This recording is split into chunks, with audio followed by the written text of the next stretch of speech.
Hello, and welcome to our weekly dialogue with Helge LaRouche, the founder and chairwoman of the Schiller Institute. It's October 18th, 2023. I'm Harley Schlanger, and I will be your host. You can send us your questions and comments at the questions@schillerinstitute.org. That's questions@schillerinstitute.org, or post them in the YouTube chat room, and we'll see if we can get to as many as possible. Now, Helga, your warning last week of the danger that the crisis in Southwest Asia could explode into a rapidly expanding danger of world war seems unfortunately to be coming true. The rocket attack on the Al-Ali Baptist Hospital in Gaza yesterday, which has killed hundreds of people, has been fueling demonstrations in all the states neighboring Israel. There have been comments from many Arab governments and from other governments around the world, the African Union and so on. And yet, the big question remains, will Israel go ahead with a ground invasion? Chancellor Scholz was the first head of state to visit Israel and give his blessing to Netanyahu's war of vengeance, as Netanyahu himself is calling it. And then Joe Biden is there today pledging unconditional support. And yesterday, an effort by Russia to get a resolution through the United Nations calling for a ceasefire was shot down by the United States, just as the U.S. has been shooting down proposals for a diplomatic resolution in Ukraine. So you, Helga, have a lot of experience in this region. You work very closely with your husband, Lyndon LaRouche, who is very knowledgeable and very influential with his writings and presentations on a solution to this crisis. What's your present assessment of where this is, and what's required to stop the escalation from going to a full-scale war? Well, I think that the simultaneous worsening of the Ukraine crisis and the crisis in the Middle East or Southwest Asia should really be the alarm for anybody that if we don't move to change the dynamic, this may get out of control much more quickly and end up in a world war. And that is why, before I go into any assessments, I want to say that we have to, anybody who wants to have peace and prevent the escalation of this crisis should really join hands with us to put on the table our, three proposals. One is that we absolutely all have to, all movements, all people, all individuals around the world should support the initiative, which I think came originally from China, then was backed up by Brazil, by President Lula, and I think it's now pretty much on the agenda to have an immediate peace conference for Southwest Asia to stop the crisis through negotiations. Then, the economic substance must be put in such a conference, which is what my late husband, Lyndon LaRouche, already wrote about in 1975, where he called for a so-called oasis plan for the Middle East, meaning that you have to create lots of new water, new fresh water, make the deserts bloom to create the kind of economic development for all the countries and all the peoples in the region as the absolute necessary precondition for a peace in Southwest Asia. And then thirdly, that the resolution, which was adopted actually several times by the United Nations Security Council, the resolution 242, basically must be implemented. And naturally, a two-state resolution. Palestine must have an independent state as part of this process. So there is a solution. I mean, it should also be obvious that Southwest Asia is only part of the world crisis, because it's not just the dynamics in the region itself which works, but it is the larger context of the geopolitical confrontation of the so-called West, the neoliberal financial system, especially under the leadership of the United States, who wants to keep basically a dominant position in the world and has basically reduced Europe into a colony. I mean, it's a tragedy, but that's what it is.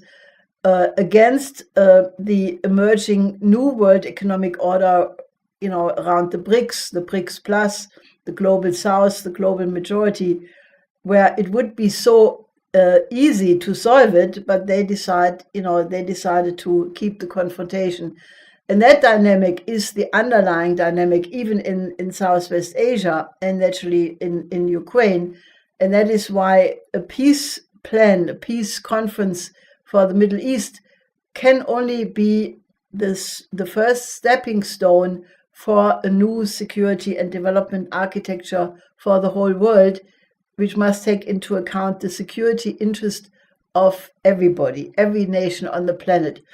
And I think that is something I would really like to start the discussion or the thinking process with, because, there are those who demand that you now have to completely, totally, in Germany, for example, take the side of Israel, that is the defense of Israel is the state raison d'etre for Germany. Now, I would like to remind people that one big lesson of the Peace of Westphalia was, after 150 years of religious war and after 4 years of tedious negotiations before it came to a solution, was the recognition that a peace solution always requires that one takes into account the interest of the other. And when you somehow try to create a situation where you say, no, one side is absolutely right, then you preclude a peace. I mean, the difference between the Peace of Westphalia and the Versailles Treaty was that the Peace of Westphalia created the basis for the emergence of international law of the people, while the Versailles Treaty, because it did not take into account the interest of the other, it did not take into account the truth, the historic truth, or the interest of Germany or China, and therefore it had the seed of what would soon become World War II. And if you want to end this, then you have to apply the principle of the interest of the other. So I think, we are sitting on a complete powder keg. I can only say that the situation is super dangerous because the fact that the United States has now sent the long-range missiles, the I've forgotten how the name, the MX, no, they are called differently, sorry, ATACMS, I'm sorry, which has been characterized by the Russian side immediately as a very dangerous escalation of the crisis and leading to a direct confrontation between NATO and Russia. Then you have the situation in Southwest Asia, where you were asking about, or you were mentioning the possibility of a ground offensive by the Israelis. Now, that is still obviously a very dangerous possibility, because if that would happen, it would just increase the absolutely unbelievable situation in Gaza to a point of explosion. I'm sure of that. Not in Gaza, because people have very little means. The people have very little means, but it would be a very nasty and long, dragged out confrontation, because Hamas has created tunnels and bunkers, and even if I don't even want to imagine what would happen if that would happen. It would be a nightmare. But I have read certain experts being rather hesitant about that option, because it does require an intensive battle, and it is not so clear if the Israeli armed forces really are prepared at this point to undertake that, because Hamas obviously was able for a very long time to prepare for something like that.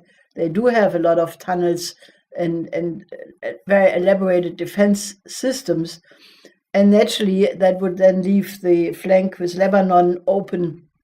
But I'm not saying it will not happen. I'm just saying that there are experts who basically, are basically considering that Israel may not want to do that because the backlash would be tremendous. But on the other side, the option that it may happen is still is absolutely still there, because naturally, that has been in the plans of some people for a long time as well. So I think that we are sitting on an extremely dangerous situation. I think this is I don't even want to think about what is happening to the people who are locked in the Gaza Strip right now. There are reports that 600,000 people fled from the north, but there's no facility, there's no food, no fuel, no water, no medicine. The hospitals are emptied, or in this case now being bombed with 600 people plus dead.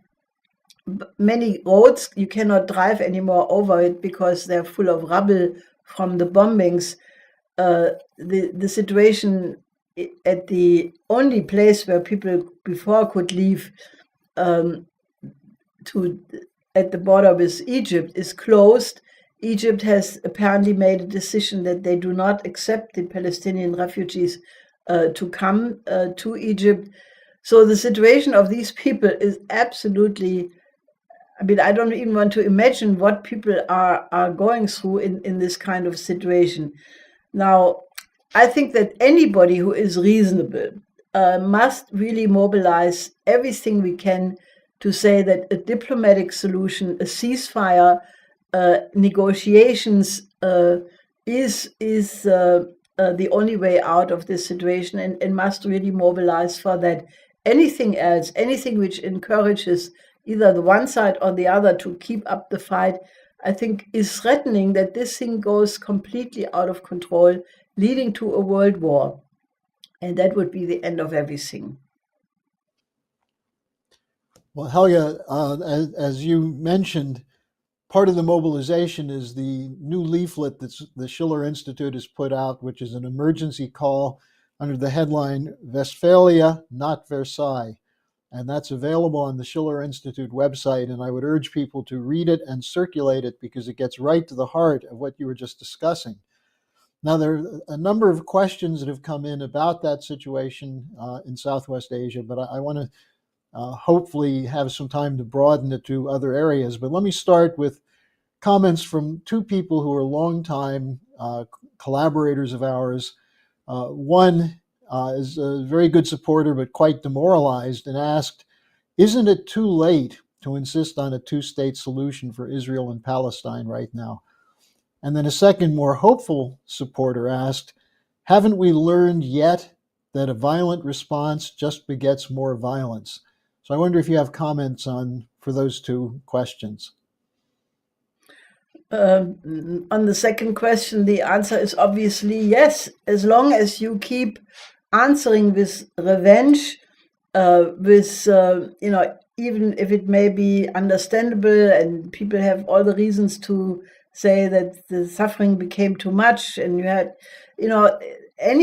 any continuation of policies which are based on revenge and hatred will breed more of that. And the only way how you can break out of it is you have to drastically apply the principle of the Peace of Westphalia. They came to the conclusion after 150 years of religious war that if they would continue, there would be nobody alive to enjoy the victory.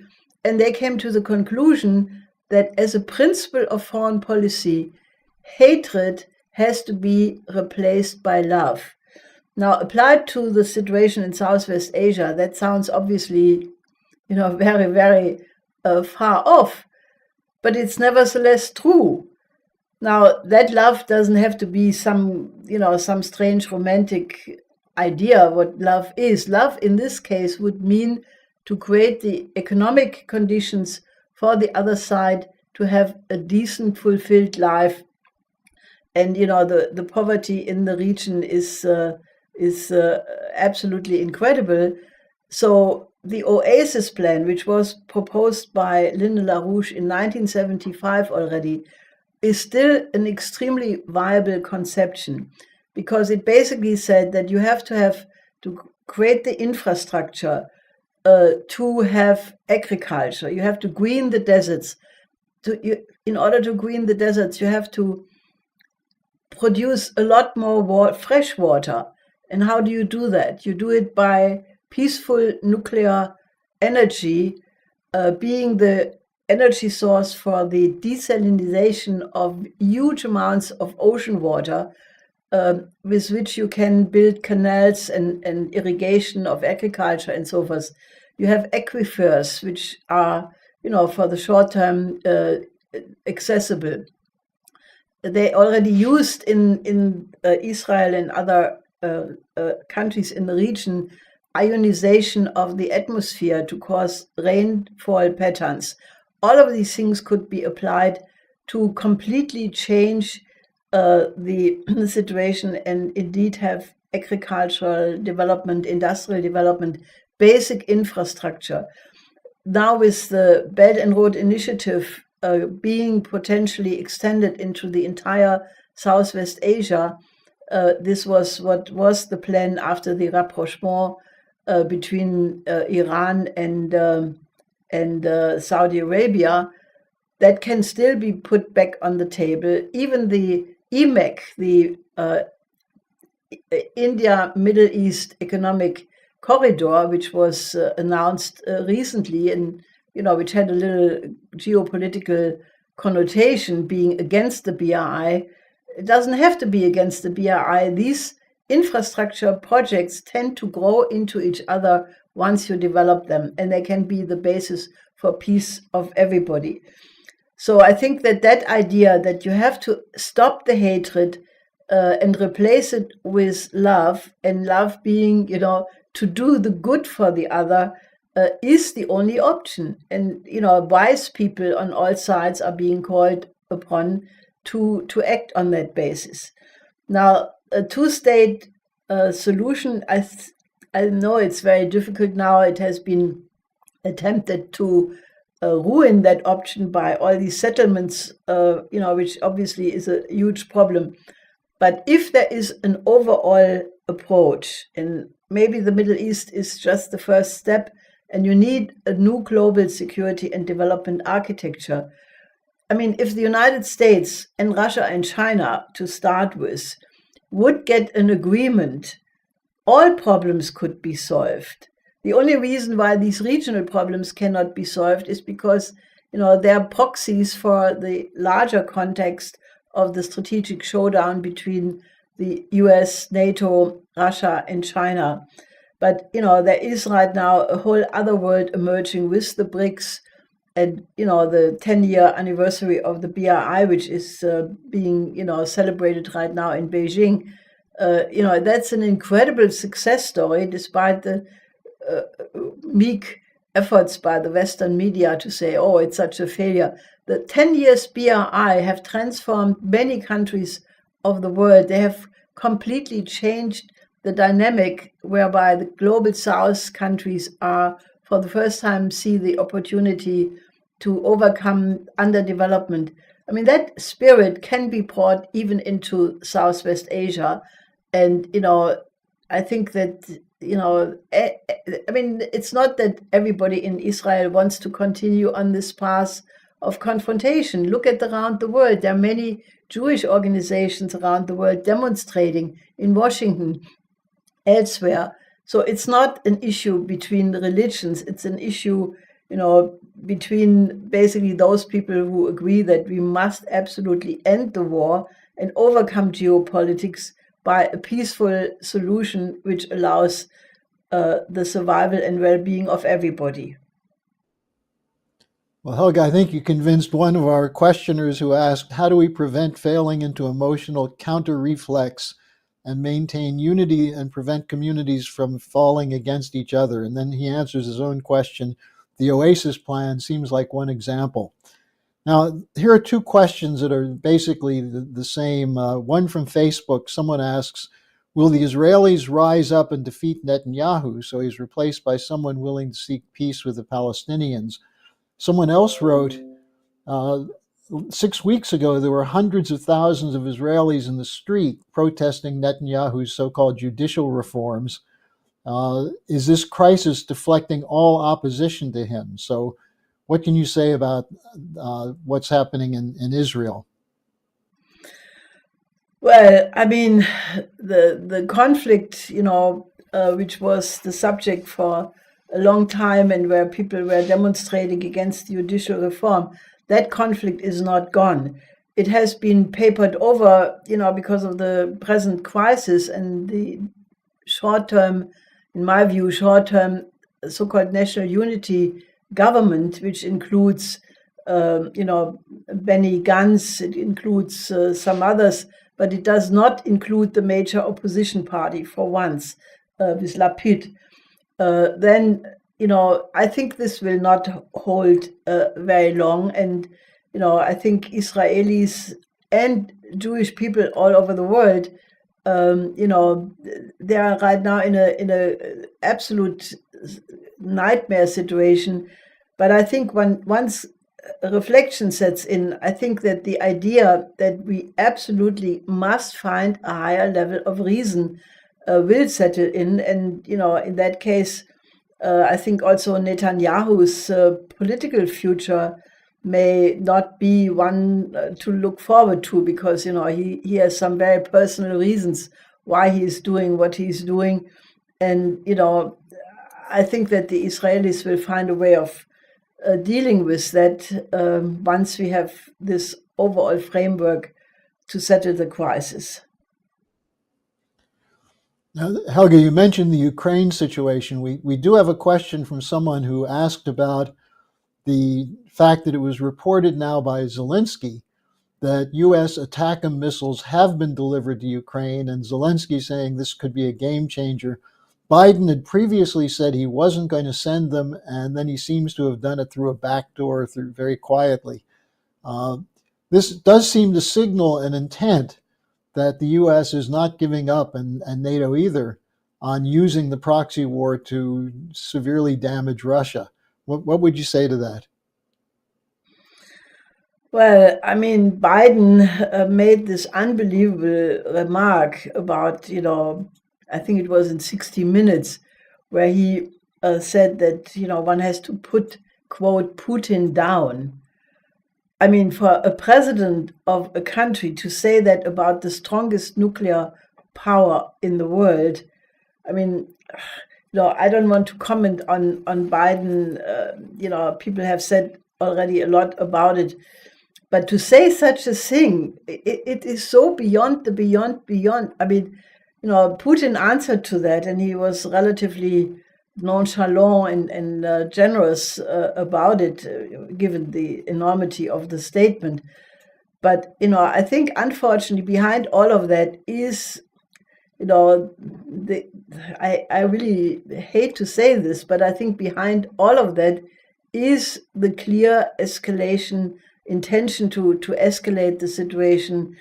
And that is why I think that, escalate the situation means they don't accept, first of all, the Western elites, they don't even reflect for one single minute that the entire crisis is a reflection of their own policies. And there's zero intention to reflect, maybe they made a mistake. Maybe it was their idea of causing world dominance, unipolar world, expansion of NATO, encirclement of China, building 800 military bases around the world, and on, that would all cause a blowback. And that blowback is right now not to be stopped. I think that the idea to put this whole genie back in the bottle and go back to an unipolar world, I think that's out of the question. I think the idea of winning that confrontation with Russia and China is also out of the question. And I think it was a very clear demonstration that, at the BRI summit, I watched this in the Chinese TV, they had a banquet on the evening before the Belt and Road Forum, and they opened a big door, and out of it came together Xi Jinping and Putin. And it was a clear demonstration that the relationship between the two countries is one of a very profound, deep strategic alliance, and that of the two men is one of a grown political friendship which has developed over many years. So whoever is taking on one, namely Putin in this case, or Russia, has to calculate that it's not just Russia, it's also, the whole new arrangement of countries, which have now become the BRICS Plus. This is the original BRICS countries plus the 6 who are supposed to become members on January 1st, and 40 new countries who want to be part of the BRICS as well. So it is the majority of the world population. And even if it does not sound likely, I still keep saying it's the only way how we can come out of this crisis is that we get forces in Europe and in the United States to say, let's change course. The BRI has been an option open to all from the beginning. There is still the chance if the United States and European nations would say, we want to cooperate with the BRI to develop Latin America, Asia, and Africa, the door would be open. I'm 100% certain of that. And what would be so problematic about that? I mean, this whole narrative about, the good guys, the democracies against the bad guys, the autocracies, it's just a myth. It's a narrative. A narrative is a fairy tale. It's not the truth. Now, it's becoming almost risky to say what I'm saying here, but this insanity must stop, and we must find an order of all nations where we can live together peacefully. And geopolitics is a mental disease which we must get rid of. Well, I certainly second you on that one. Now, Helga, we have a couple of questions on the Belt and Road Initiative conference in Beijing. One is more of a comment from Goleng Zheng from Singapore, who said, the Chinese government seems to be following the ideas of the late legend Lyndon LaRouche on economic development and infrastructure with the Belt and Road Initiative, and he wants your comment on that. But the other question is from someone who obviously is trying to find out about it and is frustrated. Just said, how can you have Putin, Xi, and 140 governments participating, and we can't find it in the Western press? Where can we find information about what's going on in Beijing with this conference?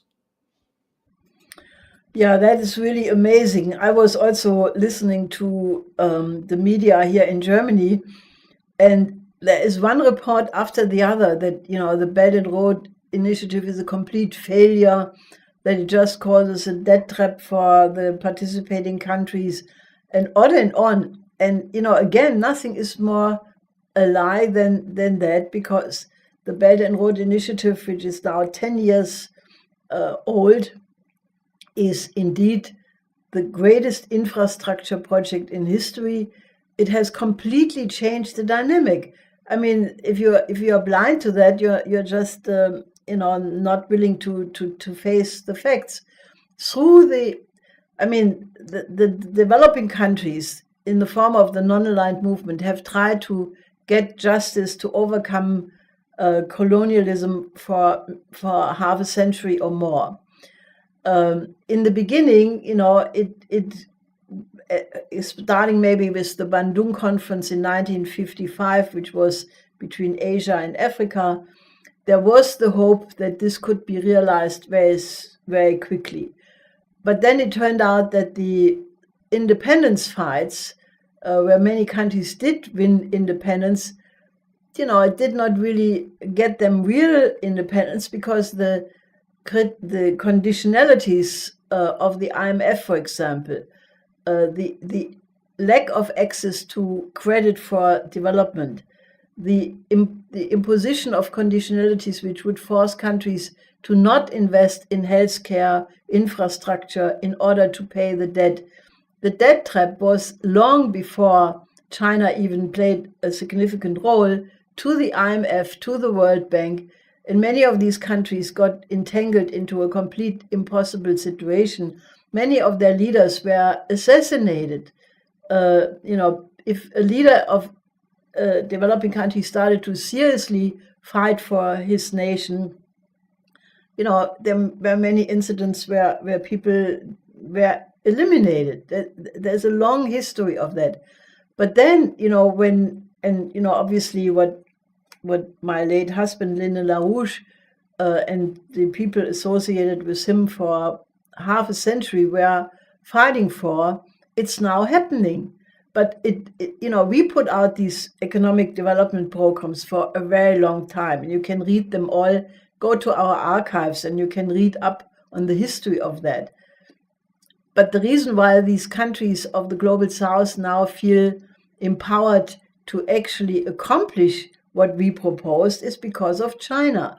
Because you have now the second largest economy, which very well may be already the largest one in terms of buying power, in terms of physical economy, in terms of machine tool, in terms of actual physical economy. China is probably the largest economy already. And they have transformed themselves from a very poor country.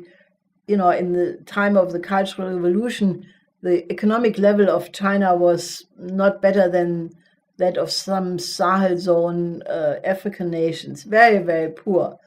But then, especially because of Deng Xiaoping's reform and opening up policy, and this is a long story, but the 40 years since, they have made the biggest economic miracle ever in the history of mankind.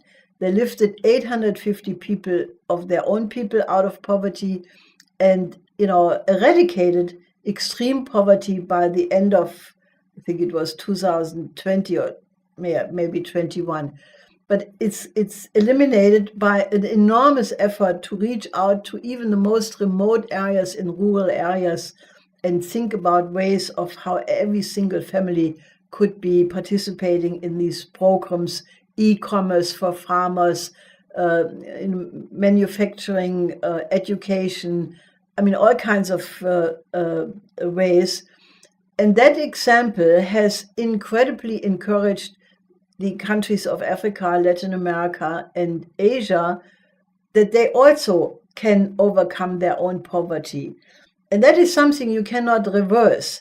So rather than being completely freaked out about it and trying to suppress it, the countries of the West should reflect on the fact, why did they not develop Africa, Latin America, and Asia with the same kinds of infrastructure projects, building railways, ports, airports, waterways? They could have done that for the entire period after the Second World War, but they didn't. So China is now more popular among these countries because China has something to offer.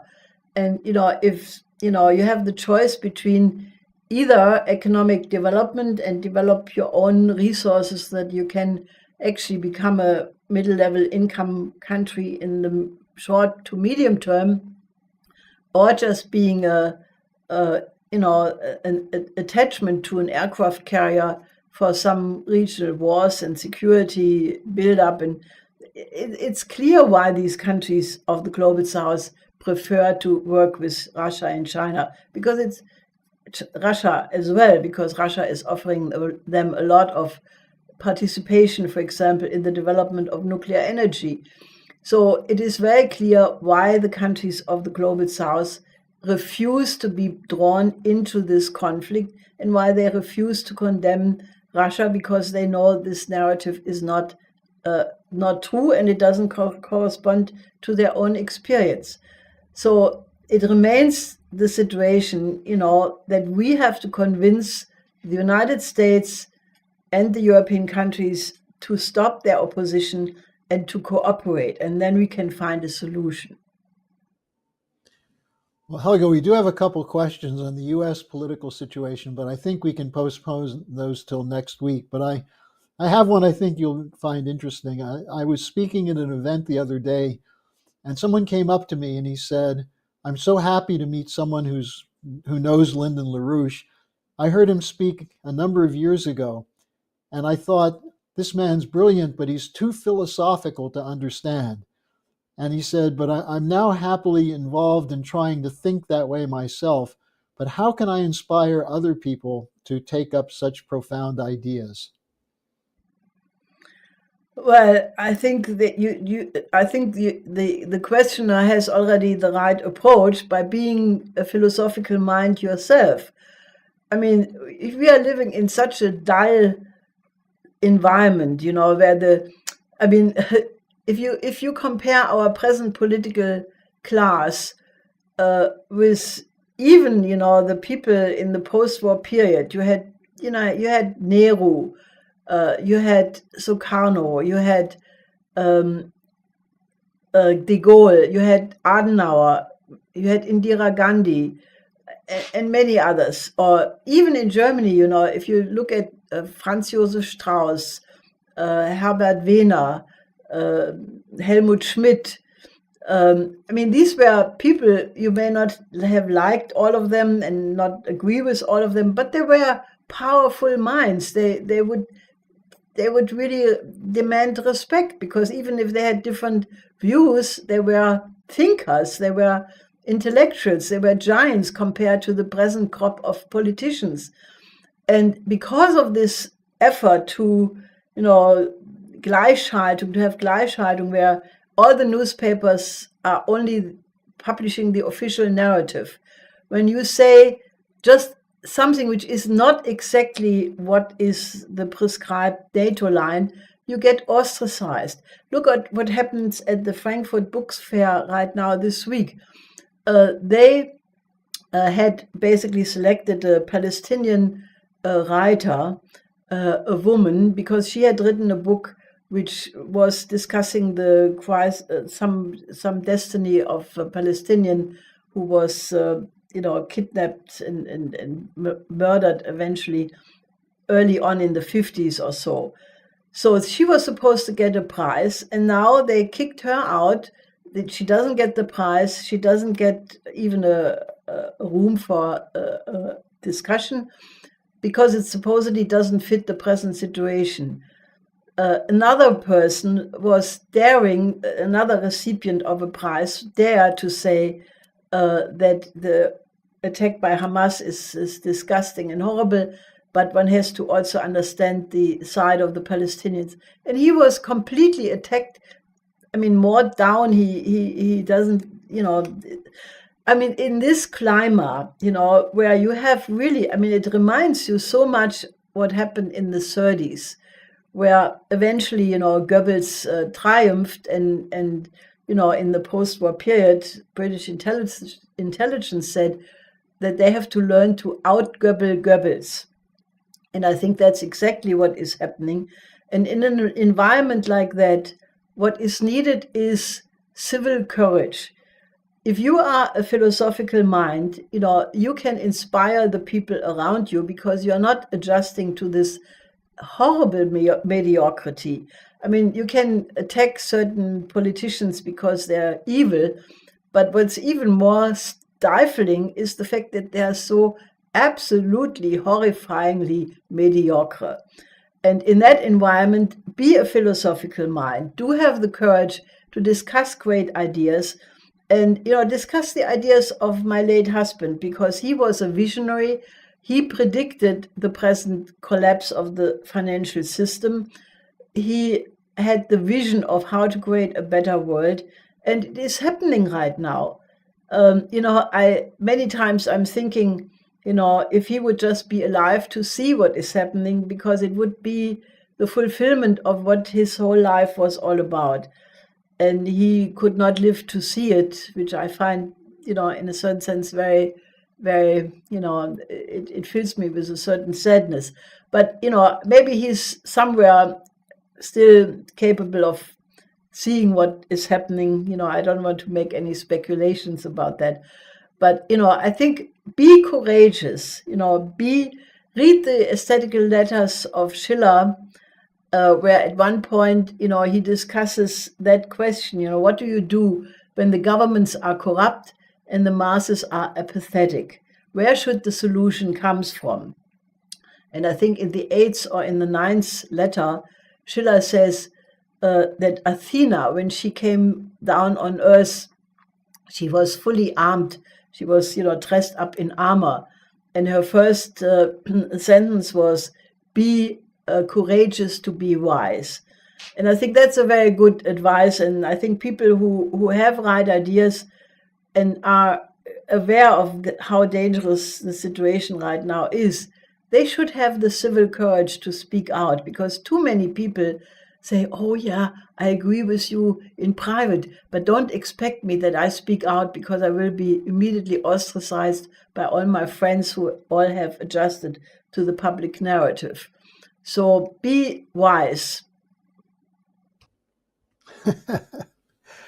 Well, and a good place to start that would be to take the Schiller Institute leaflet on Westphalia, not Versailles, and do a little research, as Helga's been talking about the Westphalian principle, where it came from, what happened to it, and the difference between that and Versailles. That's a good starting point right now, because otherwise we're headed toward a horrible crisis that has no way out internally. You have to get outside of it.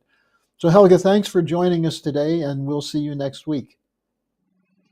Yes, one hopes.